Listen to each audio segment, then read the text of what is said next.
You open your eyes in the mountains of Hungary, chained to the stone floor of a cavern that was never meant to be your nest. You are a Hungarian Horntail, born with black scales that shine like obsidian, wings vast and leathery stretched tight against iron bars, and a tail lined with venomous spikes that twitch with restless instinct. The first thing you feel is not the sky above you or the hunt calling in your blood, but the weight of shackles pressing against your legs. Before you learn to roar, before you learn to breathe fire, you were already trapped.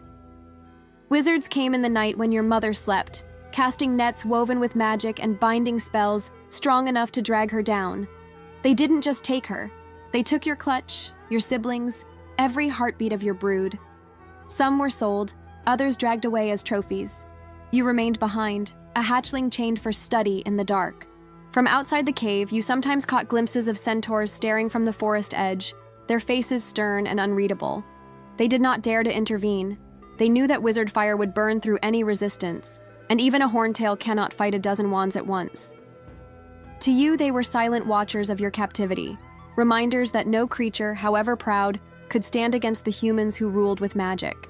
You feel the chain each time you move, cold and biting, always there to remind you that you are not master of your fate.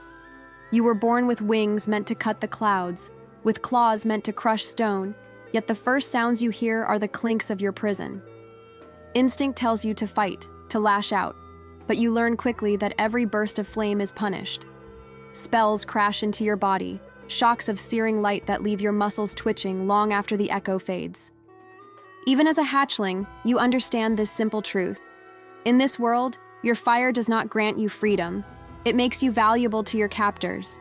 You are not raised, you are restrained. Your first breath is not your own. And in the shadow of chains, you realize something cruel. Your terror does not come from rival dragons or giants in the mountains or the natural order you were born to dominate. Your terror comes from humans, the ones who saw your species not as kings of the sky, but as weapons to cage and unleash at their whim. Your body grows heavier with each passing year, but the walls around you never widen. You stretch your wings against stone and iron, scraping scales, leaving sparks where your claws bite into the rock. The cavern is damp, its air thick with the stench of moss and burnt flesh, lit only by faint charms that hover above your head. Wizards appear in shifts, never too close, never without a wand raised. They toss chunks of meat across the floor, stiff, cold, unworthy of the hunt that your instincts crave. You swallow because you must, not because it satisfies. Hunger becomes as constant as the chains biting into your ankles. The echoes around you tell stories of others like you. In distant chambers, you hear the deep, rumbling bellows of different breeds. Swedish short snouts with their piercing cries, common Welsh greens with wings thrashing against the stone. None of them fly, none of them hunt. Each roar dies against the walls, a reminder that power alone is useless when caged. Sometimes the keepers lead you out, forcing you through narrow tunnels where the smell of blood lingers. You catch sight of other captives, a hippogriff with feathers dulled by neglect, its proud head bowed under restraints, or a troll pumped full of foul-smelling potions that make its veins bulge and its eyes glaze with blind rage. These are not encounters of equals, but parades of suffering, each creature twisted into a weapon or a tool. You begin to understand that your torment is not unique. Later, whispers carried by goblin handlers reveal a darker fate. In the depths of their grand bank, dragons crouch in darkness, chained across vault doors, their wings folded forever, their stomachs never filled. Fed only scraps, blinded by years in pitch black, they guard gold that is not their own. Goblins speak of them without shame, as if it is natural that brilliance and flame should be wasted on protecting coins. It does not matter who holds the key, wizard or goblin, their cruelty is the same. You are not raised to live, you are shaped to serve. Your kind is measured not by the thunder of your wings, but by the fear you can spark on command. You feel it in the way handlers look at you, with awe laced not with respect but with calculation. To them you are not a dragon, not a living force born to rule the sky. You are a resource, a weapon polished by pain, a beast whose flame is theirs to direct. The silence of your cavern ends with a crack of spells that sting against your scales. Chains tighten, and handlers drag you forward, their voices sharp. their footsteps echoing in unison as if rehearsed for this moment. You are pulled into a wider chamber, the air hotter and charged with enchantments meant to bind even the fiercest of creatures. Light blinds you at first, brighter than the dim cave you have known, and then you hear them, dozens of young wizards shouting from stone terraces above. Their cries rise not in fear but in excitement, eager for blood and spectacle. You thrash once, but the magic lashes back, jolting through your limbs until smoke seeps from your nostrils. The arena is not built for freedom but for demonstration. Its walls shimmer with protective charms to keep your fire from licking the crowd. You know nothing of rules, nothing of honor. You know hunger, pain, and the weight of chains. When you roar, the chamber trembles, and the audience roars back, not with fear, but with amusement, as if your suffering were a game staged for their delight. The keepers open other gates, releasing creatures not meant to be beside you. A troll staggers in, ribs showing through its gray skin, its eyes bloodshot and wild. It swings its club with no aim but desperation, a beast prodded into violence by starvation. The crowd cheers louder, thrilled by chaos. Then another gate opens, and a pack of werewolves drags itself forward, necks chained together, snarling with froth on their lips. Their movements are jerky, controlled by spells and collars that force them into the role of challengers. They bare their teeth at you, not out of will, but because they have been driven to frenzy. You lunge, flames curling from your jaws, not to fight for dominance, but because instinct screams louder than reason. The troll's club splinters against your scales, and your tail crushes its chest, but even in victory you feel no triumph. The werewolves leap, their claws raking at your wings, only to be burned back by the heat of your fire. They howl, and the crowd applauds as if this were theater. You are not fighting rivals of the wild. You are colliding with fellow prisoners, each broken in different ways, each thrown into this ring to entertain. The outcome does not matter. Whether you crush them or they wound you, the audience leaves satisfied. The handlers nod in approval, and the chains return around your limbs. No one remembers that you are a dragon. They only remember how high the flames rose when they commanded you to burn. The day arrives when the handlers prepare you not for another round of training, but for something greater, something they call the trial. Spells crackle across your body, tightening the bonds that dig into your scales and pull you forward through winding tunnels until you emerge into blinding light. The roar that greets you is deafening, a wall of voices stacked in tier after tier of stands carved into the rock. Hundreds of faces stare down, wands raised in case you break free, their expressions a blend of excitement and hunger. They came to see you suffer, not to see you soar. Your body is no longer that of a hatchling. Muscles not beneath your black scales, wings once mighty are now scarred with gashes where blades and spells struck you in past displays. Your left wing drags slightly, stiff from a deep cut that never healed.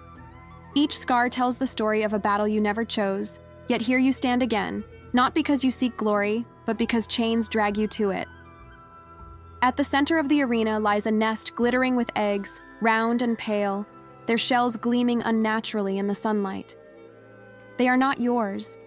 They are fabrications, crafted by magic, but you are bound by spell and chain to guard them as if they were the heart of your brood. The cruelty is not lost on you. Instinct screams that eggs must be defended, yet some part of you knows they carry no life, only purpose as bait to draw reckless challengers close. From above, shadows sweep the arena floor.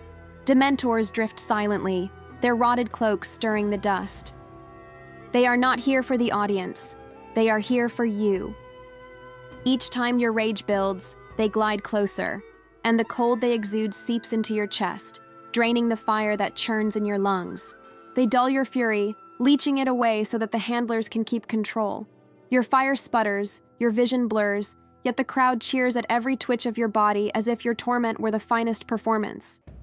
When a young wizard steps forward to face you, the chains slacken just enough to let you lunge, forcing you into the role of executioner.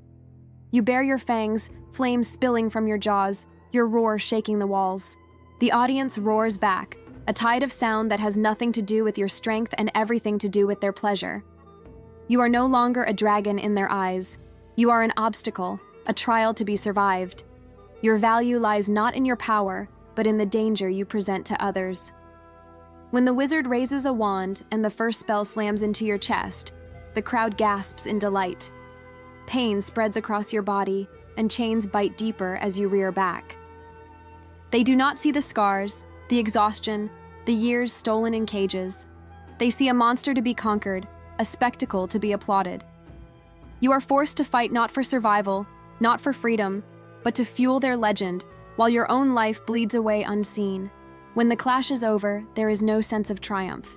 Whether you incinerate the challenger or collapse beneath their spells, the outcome is always the same. Chains snap tight around your limbs, biting into scar tissue, and handlers drag you across the arena floor as if you were nothing more than a cart to be hauled away. If you strike down their chosen champion, curses are hurled at you in punishment, searing through your hide until smoke rises from your scales. If you falter, if your strength fails, the crowd mocks you, laughing as if your suffering were comedy. Either way, your place is in darkness, your fate sealed long before the first flame left your throat. The tunnels swallow you again, damp and reeking of ash. Each step rattles iron links that scrape across your flesh, leaving welts and fresh burns that layer over old scars. Your breathing comes heavy, labored, fire sputtering as if it too is growing weary of being forced to ignite for their entertainment. Healers arrive not with compassion, but with precision, muttering spells that knit wounds only enough to prevent death. They are careful never to restore you fully, because broken beasts are easier to control than strong ones. You are kept alive not for your sake, but for their need of the next performance. From your cell you hear the cries of others dragged back to their prisons.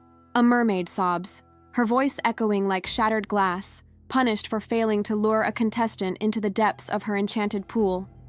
A griffin bellows in hoarse rage, one wing torn away in the frenzy of the games, left crippled but still caged, because even broken he can be used again. You catch the growl of a chained werewolf, its howl muffled by an iron muzzle that cuts into its snout. None of you share words, but all of you share silence heavy with despair. The humans call it tradition, legacy, the glory of magical trials. They speak of courage and spectacle, of legends forged in fire and danger. To you, it is none of these things. It is repetition, a cycle of torment where every creature is reduced to tool and token.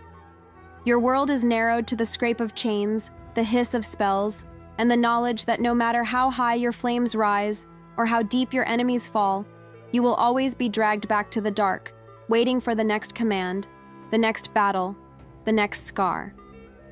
In the end, the title of being the most feared dragon in the wizarding world is not a crown, it is a curse.